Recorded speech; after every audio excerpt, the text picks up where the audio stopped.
Dans ce module 3, on va s'attaquer à un gros morceau qui est celui de développer les individus, les différents membres de ton équipe. Dans ce premier chapitre, on va parler développement des compétences avec une première sous-partie pour te montrer un outil qui est absolument incontournable pour moi en tant que manager. Cet outil, c'est la matrice des connaissances ou skill matrix et elle a plusieurs vertus. La première de ces vertus, c'est qu'elle va favoriser le développement des compétences des individus et également le pilotage de ce développement. On va y inscrire dedans tout ce qui est les sujets traités par ton équipe. Ça peut être aussi des compétences transverses. Par contre, je t'invite à éviter tout ce qui va être soft skill à mettre dedans. La deuxième des vertus, c'est qu'elle va te permettre, cette matrice, de mieux piloter et de gérer les risques au sein de ton équipe. Ça va te permettre, entre autres, d'arrêter de subir les absences longue durée, de mieux anticiper les départs et d'éviter tout ce qui va être le chantage à l'expertise. Le chantage à l'expertise, si tu ne sais pas ce que c'est une personne qui va être détentrice unique d'un savoir et qui du coup va être en capacité de te faire chanter parce qu'elle aura un levier puissant pour venir négocier avec toi. Même si on peut plus parler d'extorsion à ce niveau-là. Et la troisième vertu de la matrice de connaissances, c'est qu'elle va permettre de mieux répartir la charge de travail aussi entre les individus. Parce que oui, lorsque je t'ai parlé du point quotidien, je t'ai parlé de cette gestion de la capacité, mais pour qu'elle puisse se faire, il faut bien que les personnes derrière, elles sachent maîtriser les tâches. Sinon, cette répartition de la charge, elle est impossible à faire. Un point fondamental que je veux poser maintenant, c'est que cet outil, c'est un outil de management. C'est en aucun cas un outil RH. Tu ne peux pas te baser sur cet outil pour décider de promotion ou d'augmentation, par exemple, de telle ou telle personne au sein de ton équipe. Cet outil fonctionne grâce à la collaboration que tu vas pouvoir avoir avec les personnes, grâce à un échange mutuel et une relation de confiance. Si tu l'utilises, cet outil, dans le cadre RH, cette confiance, elle sera rompue et tu pourras plus utiliser cet outil et ce sera très dommageable pour toi, pour l'avenir. Une matrice de connaissances est composée de 4 sous-parties. La première de ces sous-parties, c'est la matrice de connaissances de ton équipe, c'est à savoir une photo à un instant T des compétences de ton équipe. Le deuxième élément, ça va être une photo cible, c'est-à-dire ce qui serait intéressant d'atteindre dans 3 mois, dans 6 mois, selon la temporalité qui t'arrange, et qui te permettent de définir vers quoi tu veux aller. Tu vas ensuite avoir la matrice de contenu. La matrice de contenu, c'est ce qui va détailler la progression sujet par sujet. Et le quatrième morceau, c'est le plan de développement qui va te permettre de passer de la matrice de connaissances actuelle à la matrice de connaissances cible. Mais le plus simple, c'est encore de te le montrer. Voici à quoi ressemble une matrice de connaissances. Donc tu vas retrouver les 4 onglets dont je t'ai parlé, la matrice de connaissances actuelle, cible, la matrice de contenu et le plan de développement. La matrice de connaissances actuelle, elle va se composer donc d'un tableau avec un autre tableau en dessus et je vais t'expliquer tout ça. Ici, tu as la partie légende. Le tableau principal, tu vas avoir les personnes, leur temps de travail, la date d'arrivée dans le poste, date de fin de contrat, ça se calcule tout seul, la seniorité dans le poste, la typologie de contrat. Tu vas ensuite venir indiquer avec les chiffres 0, 1, 2, 3, 4. Donc là, tu vois, par exemple, c'est un 0. Là, c'est 4. Et ça, c'est en fonction de cette légende qui est ici. Quand c'est 0, ça veut dire que la personne n'a pas de connaissances. Quand c'est en rouge, ça veut dire qu'elle a que des connaissances faibles. C'est un statut de débutant. En orange, c'est-à-dire qu'elle peut faire avec de l'aide. Elle est dans un statut basique. Bleu, elle peut faire de façon autonome. Donc on est quelqu'un qui a un niveau intermédiaire. Et en vert, c'est quelqu'un qui est aussi en capacité de former de nouvelles personnes et d'apporter des améliorations. Voilà, c'est pour te donner une grille de lecture. Pour chacune de tes activités, chacun des process, tu vas venir positionner où en est la personne par rapport à ces différents éléments. Et pour la partie transverse, pour tes compétences transverses, de la même façon. Ça va te donner après, par activité, un pourcentage de maîtrise de la personne. Pourquoi je t'invite à remplir dans la matrice des connaissances le temps de travail, date d'arrivée dans le poste, le type de contrat, la date de fin de contrat et obtenir la seniorité, c'est pour que toi, tu puisses déjà être dans un travail d'anticipation. Une personne qui va avoir une seniorité importante, tu peux te douter qu'à un moment, elle va vouloir partir et que ses compétences, qui sont souvent importantes parce que ça fait longtemps que la personne elle est là, ça ne se remplace pas au pied levé et il va falloir du coup l'anticiper. De la même façon, une personne qui est en CDD, aujourd'hui, elle couvre un spectre de compétences. Si demain elle part, ces compétences, elles ne sont plus disponibles. De la même façon, il faut anticiper. Et le temps de travail va être important pour éviter de te fausser ta lecture. Parce que si tu te dis, tiens, moi j'ai une personne là, ouais, elle a quand même un bon spectre de compétences, on est plutôt sur quand même quelque chose de 85% quasiment, c'est plutôt chouette. Bah oui, mais en vrai, elle est là que 80% du temps.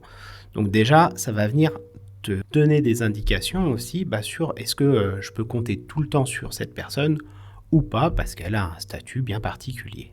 Le deuxième niveau d'analyse que tu vas pouvoir obtenir grâce à la matrice de connaissances actuelle, ça va être d'identifier par activité et par process les notions de criticité, d'occurrence, volumétrie et complexité, avec à chaque fois une légende, est-ce que c'est faible, moyen, élevé. Le but, c'est pas de rentrer dans du détail, le but, c'est que ce soit pertinent pour toi et que ça t'aide à prendre des décisions.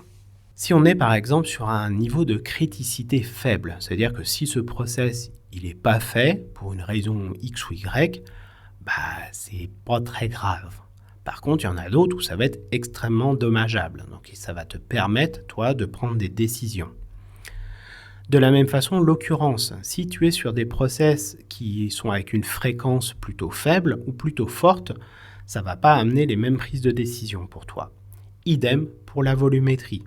Peut-être que tu vas avoir des process qui sont très faibles en occurrence, mais qui ont des volumes extrêmement importants qui vont te tomber dessus. Et du coup, ça peut nécessiter la présence de beaucoup de personnes au même moment.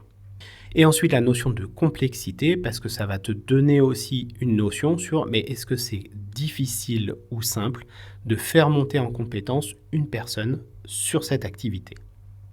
Une fois que tu vas avoir rempli cette partie criticité, occurrence, volumétrie, complexité pour l'ensemble des activités et process, tu vas être en capacité maintenant de remplir le dernier tableau, à savoir déterminer quel est le nombre de personnes nécessaires à minima par niveau d'expertise pour être en capacité de gérer ton activité avec un niveau de risque qui est acceptable, combien tu en as actuellement et quel est le delta entre le besoin et la réalité. Ça va te permettre après de construire ta matrice de connaissances cibles. C'est pour ça qu'il est important de savoir s'il y a des personnes qui risquent de partir bientôt pour l'anticiper. Parce que si aujourd'hui ton besoin il est couvert et que ton risque du coup est maîtrisé, demain c'est peut-être plus le cas par rapport à ce minimum requis que tu as. Et donc ça va te permettre de l'anticiper. Une fois que tu as ta matrice de connaissances actuelle qui est au clair, que tu sais quel est ton besoin, tu vas pouvoir définir ta matrice de connaissances cible. C'est-à-dire que tu vas reprendre, ça va être la même matrice, sauf que les personnes, tu vas plus mettre leurs connaissances et leurs compétences actuelles, mais tu vas mettre celle qui est souhaitée dans 1 mois, 3 mois, 6 mois, 1 an. Ça, c'est à toi de voir et à toi de la construire en fonction des besoins et de la réalité de ton activité. Et cette cible que tu vas définir, elle va tenir compte, bien entendu, des départs des personnes, des seniorités et de ce que tu as vu en amont dans la matrice de connaissances actuelle avec le delta entre ta situation actuelle et ta situation cible. Et c'est là où tu vas venir renseigner en te disant, tiens, par exemple, cette deuxième personne, aujourd'hui, elle est au niveau basique en transversal 2, ce serait quand même pas mal qu'elle passe en autonome, et donc je vais venir mettre un 3 dedans. La matrice de contenu, c'est ce qui va te permettre de faire le distinguo entre les niveaux débutants, basiques, intermédiaires et avancés. C'est à cet endroit où par activité, par process, tu vas venir détailler justement ce qui fait la différence entre ces différents niveaux. Un exemple que je peux te donner, c'est de dire sur une tâche donnée, quand on est débutant, on sait la faire, mais avec l'aide d'une personne de niveau 3, de niveau 4 qui est à côté de nous. Dans le cadre du niveau 2, on serait dans « je sais réaliser la tâche, mais j'ai besoin que quelqu'un contrôle derrière pour être sûr que je ne fasse pas une boulette ». Le niveau 3, je sais le faire de façon autonome. Et le niveau 4, en plus, je suis en capacité d'aller former les autres. Tu vois, on a cette montée en compétences qui est formalisée. Tu peux aussi avoir des tâches qui sont plus binaires, c'est je sais faire, je sais pas faire. C'est cet exemple que j'ai mis dans cette ligne-là, où la personne, soit à le niveau 4, je sais réaliser la tâche, soit je sais pas, et donc je suis niveau 0. Voilà, c'est binaire. C'est où je sais pas faire. Et puis il y a les compétences transverses, je ne suis pas rentré dans les détails volontairement tout à l'heure, je voulais t'en parler maintenant. Ces compétences transverses, ça peut être par exemple l'anglais ou la gestion de projet, ce genre de choses, qui ne va pas être forcément les tâches concrètes que la personne va faire, mais qui vont être des compétences support qui vont être utiles dans la réalisation des tâches. Et dans l'anglais, pareil, tu peux avoir cette montée en compétences. Débutant, je comprends des emails en anglais, je reçois. Basique, je suis capable aussi d'accueillir une conversation téléphonique toute simple. Lorsque je suis en niveau 3, je peux déjà maintenant répondre aux emails. Et au niveau 4, je peux répondre aux emails et je suis aussi capable de répondre au téléphone, de faire des visios de façon normale. Et chaque équipe va avoir ses propres matrices de contenu, y compris sur des compétences transverses. Parce qu'il y a des équipes où la compétence transverse, pour être débutant, le minimum, ça peut être d'être capable de répondre aux emails en anglais. Ça peut être, dans certaines équipes, un minimum requis lorsqu'on est débutant. Et tu vois, chacun va apporter ses ajustements. Ce travail de création de la matrice de contenu, il va prendre du temps. Mais tu n'es pas obligé de le faire tout seul. Tu as aussi une équipe avec toi. Donc appuie-toi sur cette équipe pour qu'eux aussi t'aident à la construire, cette matrice de contenu. Tu peux aussi déléguer ces tâches-là. Et ça, la délégation, on va en parler un petit peu plus tard dans une autre vidéo. Il nous reste maintenant le plan de développement. Le plan de développement, c'est quelque chose qui va être individuel, où tu vas en faire un par personne. L'idée, ça va être de noter pour chaque activité process où il est prévu que la personne puisse monter de niveau, de dire où est-ce qu'elle en est actuellement, quel est le niveau futur, quelle est la cible en termes de délai par rapport à cette montée en compétences qui est souhaitée et sur laquelle vous serez mis d'accord, et surtout le comment la personne elle va pouvoir y arriver.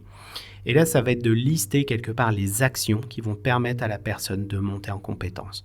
Ça peut être lire de la documentation, ça peut être de la formation, ça peut être de travailler de façon supervisée, peu importe. Ça, c'est à vous de le définir entre vous par rapport à ton activité. Et il va être intéressant également d'aller noter l'investissement en nombre d'heures que ça peut générer et également de quand la première action elle va avoir lieu. L'idée, c'est de pouvoir s'inscrire comme ça dans un calendrier et de s'assurer que ça avance et de pouvoir le piloter. La matrice de connaissances est pour moi un outil qui est vraiment fondamental pour le développement des personnes et pour la gestion du risque pour un manager.